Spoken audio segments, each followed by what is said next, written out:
ಎಲ್ಲರಿಗೂ ನಮಸ್ಕಾರ. ಕರ್ನಾಟಕದಲ್ಲಿ ಸೆಕೆಂಡ್ PUC ಸೈನ್ಸ್ ಓದ್ತಾ ಇರುವಂತಹ ಅಭ್ಯರ್ಥಿಗಳಿಗೆ ಸಂಬಂಧಿಸಿದಂತೆ ಈ ವಿಡಿಯೋದಲ್ಲಿ ನ್ಯೂಕ್ಲಿಯರ್ ಚಾಪ್ಟರ್ ನಲ್ಲಿ ಬರುವಂತಹ 1 ಮಾರ್ಕ್, 2 ಮಾರ್ಕ್, 3 ಮಾರ್ಕ್ ಹಾಗೂ 5 mark important question with answer ಗಳನ್ನ ಈ ವಿಡಿಯೋದಲ್ಲಿ ತಿಳಿಸ್ಕೊಡ್ತಾ ಇದ್ದೀನಿ. ಈ ವಿಡಿಯೋನ ಪೂರ್ತಿ ನೋಡಿ ಇಂಪಾರ್ಟೆಂಟ್ ಕ್ವಶನ್ ವಿತ್ ಆನ್ಸರ್ ಗಳನ್ನ ಪಡ್ಕೊಳ್ಳಿ. ಮೊದಲಿಗೆ ನೀವು ಸ್ಕ್ರೀನ್ ಮೇಲೆ ಕಾಣ್ತಾ ಇರೋ ಹಾಗೆ ಇದು 1 mark important question with answer ಗಳು ಆಗಿರ್ತವೆ.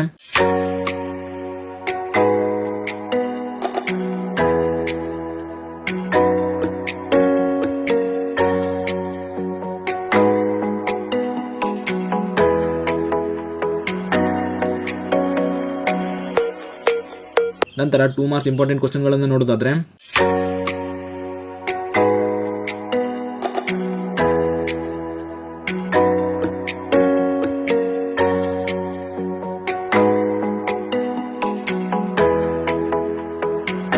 ಇದಿಷ್ಟು 2 ಮಾರ್ಕ್ಸ್ ನಲ್ಲಿ ಕೇಳುವಂತ ಇಂಪಾರ್ಟೆಂಟ್ ಕ್ವಶನ್ ವಿತ್ ಆನ್ಸರ್ ಗಳು ಆಗಿರ್ತವೆ. ನಂತರ ಕೊನೆಯದಾಗಿ 5 ಮಾರ್ಕ್ಸ್ ನಲ್ಲಿ ಕೇಳುವಂತ ಇಂಪಾರ್ಟೆಂಟ್ ಕ್ವಶನ್ ವಿತ್ ಆನ್ಸರ್ ಗಳು ನೋಡೋದಾದ್ರೆ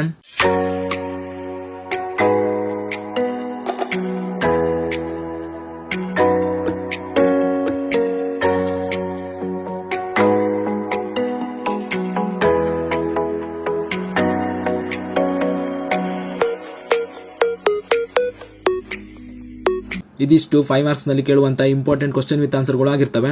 ಈ ನೋಟ್ಸ್ ಗಳನ್ನ ಸೆಕೆಂಡ್ PUC ಓದ್ತಾ ಇರುವಂತ ನಿಮ್ಮ ಫ್ರೆಂಡ್ಸ್ಗೂ ಶೇರ್ ಮಾಡಿ, ಅವರು ಕೂಡ ತಿಳಿಸಿ. ಮತ್ತು ವಿಡಿಯೋ ಇಷ್ಟ ಆಗಿದ್ರೆ ಲೈಕ್ ಮಾಡಿ ಅಂತ ಹೇಳ್ತಾ ಈ ವಿಡಿಯೋನ ಇಲ್ಲಿಗೆ ಮುಗಿಸ್ತಾ ಇದ್ದೀನಿ. ಧನ್ಯವಾದಗಳು.